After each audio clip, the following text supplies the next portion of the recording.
Welcome to Two Minds, One Mystery, where we explore true crime around Asia. I'm your host, Suren. And I'm Yvonne. Today, we're going to be diving deep into this disturbing case of the raincoat killer, also known as Yoo Young-chul, a dark chapter in Seoul's history that sent shockwaves through South Korea in the early 2000s. Before we unravel the sinister details of his gruesome crimes and the haunting mystery that surrounds him, let's start with a question that sets the stage for our exploration. What drives an individual to commit such heinous crimes? And what can we learn from the chilling tales of the raincoat killer? Stay tuned as we embark on this haunting journey into the mind of a killer. Disclaimer: today's content involves sensitive subject matters that may be distressing to some listeners. This includes topics such as child endangerment and many gruesome acts. We understand that these topics can be triggering for some individuals, and we want to ensure that our listeners are aware of the nature of today's discussion. If you believe that these subjects may be difficult for you to listen to, we encourage you to skip this episode and join us for another topic that suits your preferences. Now, let's start with today's episode. These gruesome events took place in Seoul, South Korea, during the early 2000s, precisely from September 2003 to July of 2004. This killer holds the dubious distinction of being one of the most prolific serial killers in the history of South Korea, claiming the lives of at least 20 people. At least? Yes. He actually admitted to killing 26 people. What the? Yes, but he was only convicted of 20 killings. Wow. Oh. Yup. God. He actually admits to it, which is the worst part, I feel. That's so sick. Yeah. When did this happen? When did all these killings start? So the story begins on a fateful morning, September 14 of 2003, in the neighborhood of Sinsadong. At approximately 10:10 a.m., the raincoat killer broke into the house of a university professor, Lee Dok-soo. He was actually 72 at the time, and his wife, Lee Yoon-ok, who was 68 at the time. So during the investigation, they realized that the timings of his murders were very specifically chosen. This was partly due to, how grandparents stay at their children's houses. Mm-hmm. Yeah. And, the kids are working, so they normally leave at about maybe 7 to 8. So around working hours. Yeah, at about working hours when the grandparents are left alone and the kids have to leave for the work. Wow, this guy is just... Yeah. It's a targeted crime, dude. Yes. And it's pretty sad that he targets elderly people, so... Is there a reason for that? Or... Actually, I'll let you get onto it later. Yeah, because it delves in deep. So the house owner, Dok-soo, he was stabbed in the neck with a knife. And after he stabbed him in the neck, he proceeded to bludgeon him and the wife with a homemade hammer. So the hammer that he used throughout his murders was a customized sledgehammer where he basically customized the length of the handle to make it shorter to fit his grip. And he filled all the holes with silicone to make it easier. And the hammer literally weighed 4 kilograms. Oh my god. Imagine him just lugging around 4 kilograms just to... Oh my god. Yeah. It's insane. Mind you, he used the same weapon throughout almost all of his murders. The same weapon. Yeah. He has a niche for sure. Yes. I don't know why he chose to carry such a heavy hammer around, which I don't understand. Right, and I would imagine even after using the hammer to murder, Like, wouldn't it cause like a scene and whatnot? Yes. Would it be hard to clean as well? Exactly. Like, I would assume that maybe he's gonna clean up right after, or did he just, blatantly just leaves the crime scene just as it is? So he actually had this style where after he would brutally murder people, so basically what he did was he wiped everything down and he staged the house to look like a robbery motivated murder. So basically he trashed the couple's closet, but he didn't actually take anything. Oh. Yeah. So he basically just made it seem like a robbery, but without actually taking things. Yeah. Which, I don't know, it's really dumb. Like, common sense, if you wanted to make it look like a robbery, you would actually take something from the house. Right. Yeah, but he didn't. So, it's his first murder. Huh. Yeah. And after he basically didn't take anything and trashed the whole house, he went out the front door, he locked it, and he exited through the front gate. But then he realized he forgot his knife. So he smashed the front doorknob and retraced his steps to get the knife back. Oh my god. Yeah. So he went through all the effort and he forgets his knife. Yes. Wait, but did you mention that he uses like his custom made sledgehammer? Yes. He actually used to carry around, he had a backpack with him, and he carried a hammer and a knife. He always has a hammer and a knife. Oh. Yes. Throughout his murders, like even other murders as well. It's always hammer, knife. Oh, I see. Yeah. Wait, but you know how he just smashes the door and he just goes all the way back just to recollect his, knife? Yeah. Bloody knife, perhaps. Wouldn't he leave more traces behind? You know how he just spent times to like clean up everything and he just breaks through everything again? Yes. So just leaving behind things for the police. Yeah, see, that's the thing. Upon investigation, the police actually found footprints at the scene, which was then used as evidence for his prosecution. There you have it. He thought he did something. Right. Yeah. He thought he was being smart about it, but he screwed up somewhere. God, please tell me he stopped there. Oh, no. He went on to, 3 more murders after that. Collective murders, not just one person. You mentioned he killed over 20 people? Yes, he was convicted of killing 20 people. Oh my god. He didn't kill 20 people. He was only convicted. There is a likelihood that maybe he killed more than that. Yes. He admitted to 26. Oh my god. Yeah. Wow. He had the balls to admit to the amount of ego that he has to admit that it's no, it's actually 26, not 20. Wow. Yeah. You can tell how messed up he is. So just looking into the psyche of this, perhaps maybe he's even proud to be targeting elderly people? Would you call it pride though? I feel like it's pretty pitiful that he will go after elderly people because they're a lot slower. They can't really defend themselves that much. I'm not so sure, but it just gives me the vibe that maybe, he's proud about having achieved a certain, body count in, murdering terms.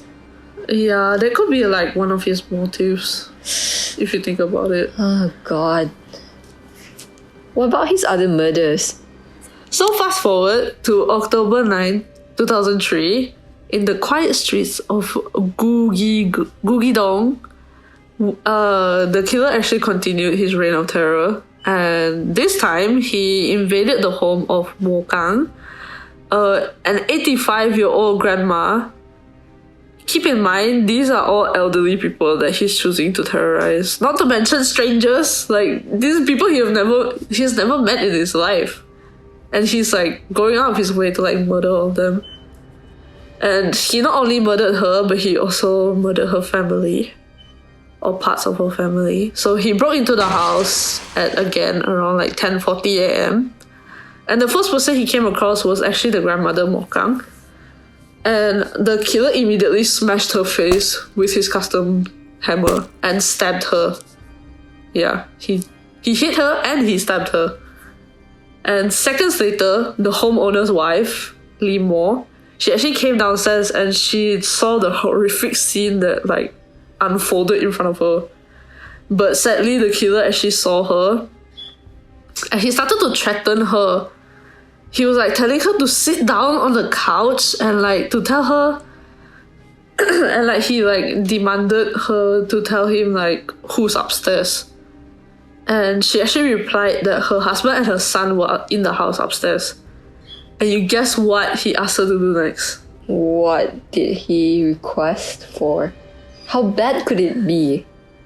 Okay, so you know in like Asian culture, right? You know there's like respect systems. Like someone who's older than you, Yes. like you would respect them. And like in yeah. Korea, you would like bow your head down to whoever is like older than you. He had the audacity to demand her to bow her head to him.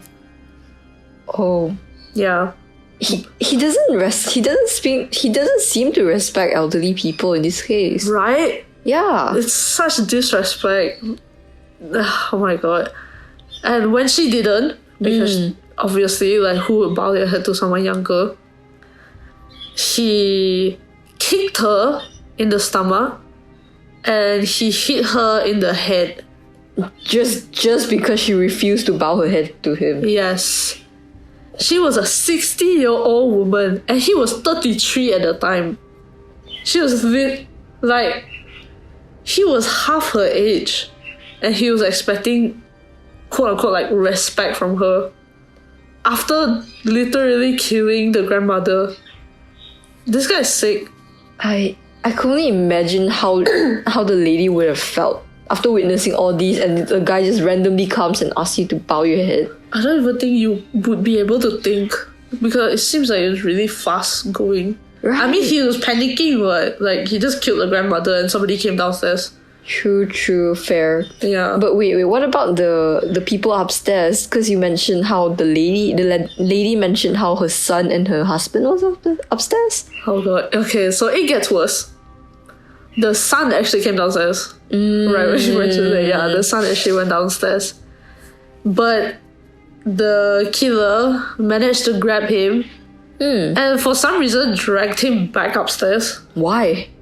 I don't understand that, honestly. But right after he dragged him upstairs, he like forced him to kneel on the ground. The son was like about the same age as him, I think. If I'm not wrong, he was younger. Yeah. And after doing all that, in the end, he still hammered the son to death. Well, I wouldn't be surprised because, you know, seeing how he has a history of just murdering people, I would assume that he would try to clean up the scene, and if it really involves murdering the witnesses, I guess someone like you would probably do that. Well, yeah, you're right, actually. I feel like most serial killers have a pattern. It seems like with him, he has a pattern as well. Because he did make the crime scene look... he made the murder look like a robbery again. Oh. Yeah. He tried to break into the safe this time. Or at least make it look like he was trying to break into the safe. I can see how he really has a pattern in this case, you know. Yeah.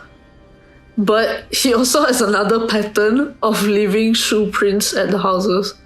Because the police found shoe prints again. And they also, because they found shoe prints and it was also, I guess it related to the first one. So the police could then search in their database again from the previous murders. But I would assume that, you know, just getting literally shoe prints of some random shoe prints at a crime scene wouldn't probably link him immediately to become a murder. Yeah, obviously not immediately, but at least it's something. Fair enough. Okay, fair enough. If he's like dumb enough to use the same shoe each time. Because he did bring the same backpack and the same hammer and the same knife everywhere. He did Well, I would assume he's dressing similarly for the police to link him back to the previous murder. Yeah. So I will assume that the shoe print is the same. Yeah. And like, you know, listening to you talk about how he has a pattern and whatnot, Yeah. I'm assuming that, you know, how distinct in terms of the time he murdered. I would assume it's around like 1 week before he murders another person. Did he murder anyone a week right after? He did actually, yeah. On October 16th, he did. He murdered another old lady. Let me guess. It's also from someone of a pretty financially blessed district, I guess. Yep. But this time he killed a millionaire's wife, which was like even more upscale than. Wow. Yeah. He killed a millionaire's wife. She was 69 years old at the time. Like, that's so sad. Like, he really goes for like really, really old people and like well-off areas. Wait, what happened in this murder? Could you like tell us a little bit more? So I did try and find like a bit more about this specific murder, but not many like English news websites really had like specifics on it. But what I do know is basically he went up to her front door. She actually answered it, but he then asked her if anyone was in the house, and the poor lady had to be so honest and say that, you know, nobody was in the house. And I'm pretty sure, you know, from the two murders, you know where this is going. Yeah, so this time he dragged her into the bathroom and he beat her with his hammer. But I feel like the saddest part about this specific murder is that her son actually found her. Yeah, her son found her. And like, oh god, like, you know, I'm so sorry to cut you off, but dude, like, you know how you mentioned how her son found her? Yeah. At least please tell me that she was saved in time. oh my god, yeah, it gets even sadder even after you said that, because she was actually alive. She was alive for an hour, like after her son found her. Past tense was. Because she sadly died after being taken to the hospital. Oh my god. Yeah. But I feel like the least he could do, right, was not put her in agony if he was really that angry.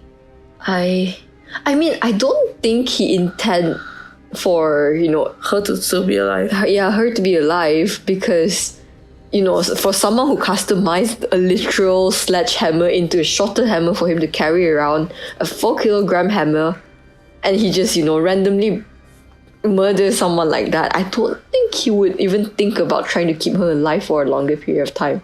That's true. Yeah, and judging by how his pattern is literally trying to make things into a break-in and just murdering elderly women with hammer, with like literally the same hammer, and he's a pattern of dressing up, you know, at least somewhat similarly. Yeah. I would assume that he probably wouldn't care too much about murdering someone, trying to prolong their death period. Yeah, I don't true. think he would do something like It that. seems like he doesn't care. Right. He's just angry. Yes. Yeah, it just seems like he's really angry and he just wants to terrorize people who are well off. Yes, like all this pent up anger from like killing people in the span of 1 to 2 weeks. Yeah, they were all really close together, which is like how. And he just goes to like different districts. Yeah. Once he kills someone in this district, he goes to a different district. Yeah, but Other well-off districts. Well, I would assume he would do something like that to try to, you know, cover his tracks a little bit. Yeah, I guess you wouldn't want to like go to the same place, same district like every single time. True. Were there any more murders at other districts? This was he actually did. This was his final murder of elderly people alone. Just elderly people. So he broke his pattern. It's like no longer elderly, or He makes up different patterns. Oh, so he's testing. He's testing his killing niche. It's more like, it seems like what he's angry about at the time. That's what motivates him. So a lot of his killings were actually instigated by pent-up anger. Yes, it really seems like it. Ah. Because if you were to, common sense, you put it together, this guy is going out of his way to go to well-off places just to make other people's lives miserable. Yes. I would assume that this guy isn't exactly well-to-do if he were to be that angry at a specific demographic of people. Yeah. You know how you mentioned, let's draw you a little bit back. You know how you mentioned about how he did commit another murder towards another elderly person or persons? This time it was a few people. Most of the time when he goes to this wealthy places, it tends to be when there's multiple people in the house, except for that one millionaire's wife. Yeah. It just so happens she was the only one home. Yeah. But this time, it involves child endangerment. Yeah. Okay, then again, trigger warning to our listeners. For those of you who may want to tread this issue with care, please remember to practice self-care, or please stop this podcast and we will resume in another episode if you would like to. Okay, let's proceed with the story. So this was his final murder of elderly people, like I said, which actually happened on the 18th of November. So you can tell that these are all really quite close together. Of 2003. It was in Haehwadong. So he basically went at about 11 a.m., which is still about the same time as the others. This time he forced his way into the house. He actually did break into the house, where he was met with the housekeeper. And she was in her late 50s at the time, yeah. And he actually asked her, he showed her a knife and he was demanding to know where the master bedroom was. Wait, so he didn't actually just kill her then and there? Yeah, he didn't. Which I feel it's really out of pocket, because it seems every time he breaks into a house, right, he just immediately kills the first person. Yeah, exactly. Even the past few murders, he really just, hello there, I'm gonna murder you with my 4 kilogram of sledgehammer. Yeah, but this time he didn't kill her. He just threatened her and then he just went up to the master bedroom. What? Yeah. But in the master bedroom, it was the owner. It was an elderly man. He was 87 at the time. He was so it's so sad because he was really unaware of what was gonna happen to him at the time. Yeah, he's just literally in his bedroom, not expecting anyone to break into his house. Yeah. So the killer, he basically just broke into the bedroom and just with brutal force he just ended his life. Yeah, with the hammer. Just no thoughts, just ended his life. Wait, what about the housekeeper? She already saw how he broke into the house, and I would assume she's trying to at least do something to protect herself. This is where it gets sad. So while he was brutally murdering the owner of the house upstairs, the housekeeper actually was holding a baby. Yeah. She was trying to keep the baby safe. Oh god. But then he actually saw her. Yeah, he saw her and he wrestled the baby from her arms. And he placed the baby on the living room sofa. And he covered the baby with a blanket tightly to stifle its cries. No remorse whatsoever. Yeah. But the thing is, he didn't kill the baby. Oh, Yeah, he didn't kill the baby. Okay. He just covered the baby with a blanket really tightly, which is still very, very dangerous, mind you. yes, it's very cruel. Yeah, it's still really, really scary, especially for the baby. And after he took the baby and he went down to the living room, he went back up to the master bedroom. But the thing is, the housekeeper was still in the master bedroom. Why? That I don't understand that, honestly. I think probably she was too scared or something. But he ended up killing her in the master bedroom. Yeah. And let me guess, he's going back to his old pattern, making it seem like, you know, a robbery, crime scene. Yeah, because there was nobody else in the house after those two and the baby. So he basically tried to, again, make it look like a robbery. And he actually tried to open the safe that was in the house with a pickaxe and a pruning shears that he found in the house. Yeah, but actually while he was doing that, he accidentally cut his right middle finger. And he actually stained the crime scene with his own blood. Oh. Yeah, so his DNA was in the house. Okay, so it's not a shoe print right now, it's a DNA. No, it's not a shoe print. Oh.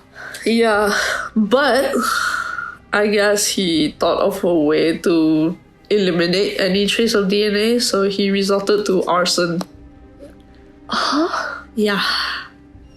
He basically set the house on fire, and how he did it was he basically ignited newspaper and cloth on the housekeeper's lifeless body. He used her as fuel for fire. What the heck? Yeah. And after that, he just left the house. But he didn't leave.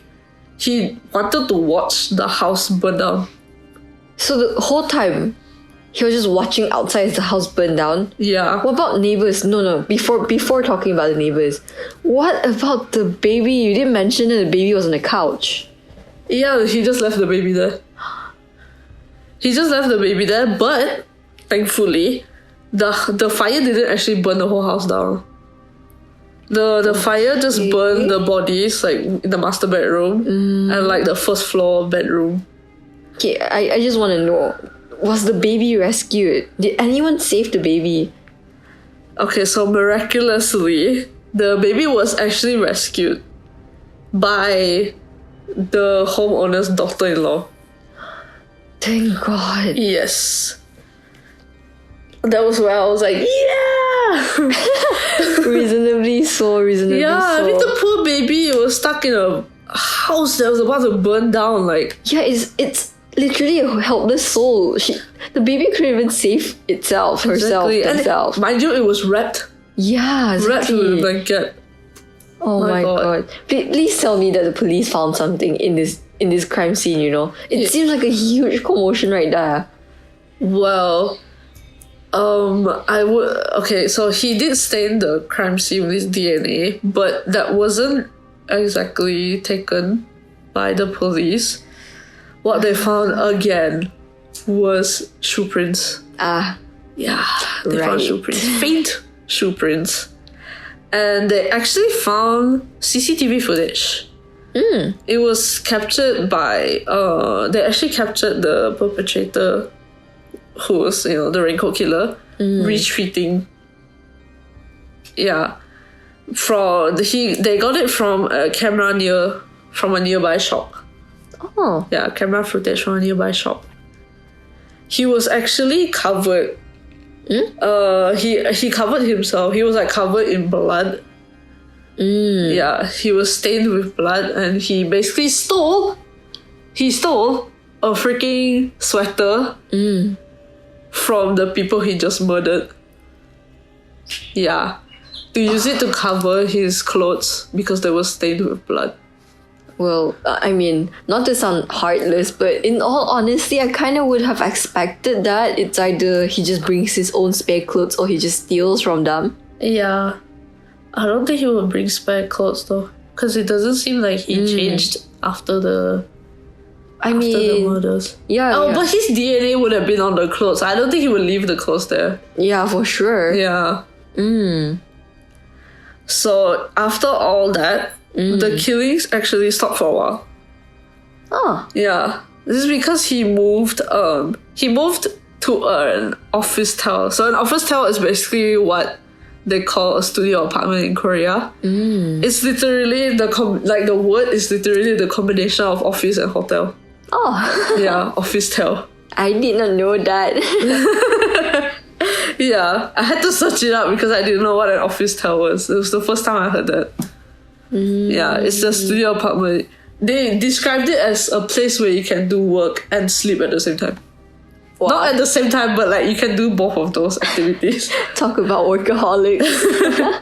Yeah, he actually moved to Nogosandong. Yeah, Nogosandong. And he started to pose as a police officer just to extort money. Yeah, Oh. so that is actually really important to the story because he continues to do it for his benefit. Oh my god. Yeah, he does it to his benefit. And actually, at some point in late 2003, he actually began to date an escort woman. Oh. Okay. But I mean, with Escort. Escort. Yeah, escort girl. Yeah. Wait. Okay. Let's recap a little bit.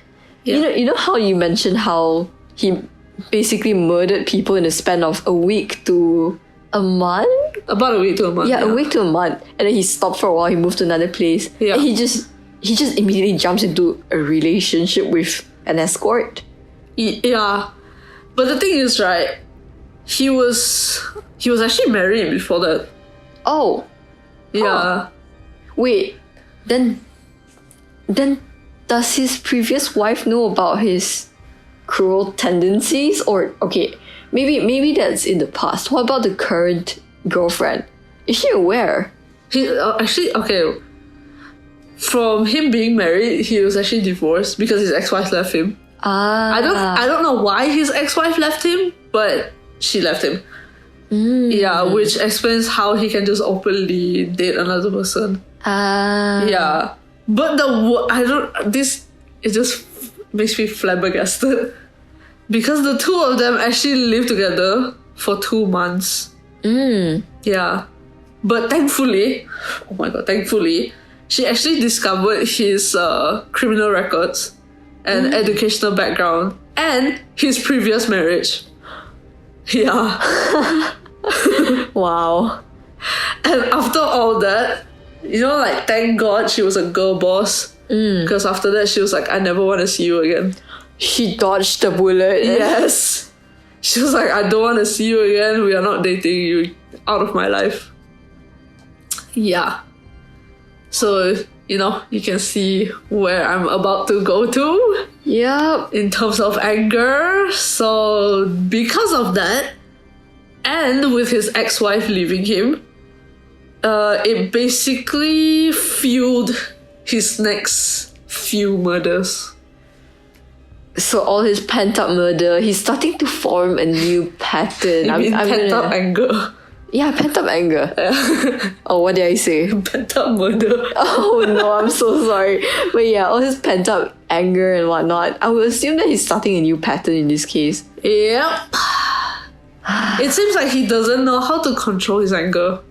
It really seems so. Because using a hammer to literally,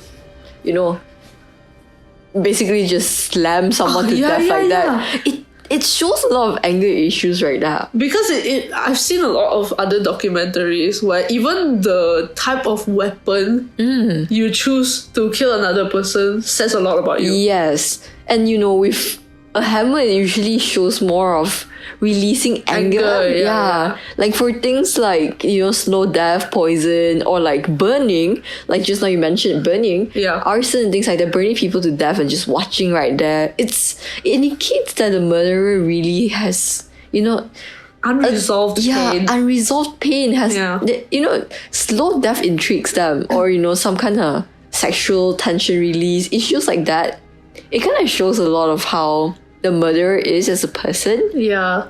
It shows his mental state as well. Yes. Yeah. And in this Yoo Young-chul, am I right? Yoo Young-chul. Yeah, Yoo Young-chul's case, it feels like it's more of how he's very, his motive in all these cases are really instigated by his anger, instigated by things happening around him. Yeah, and like his emotions towards those like events that happen in his life. Right.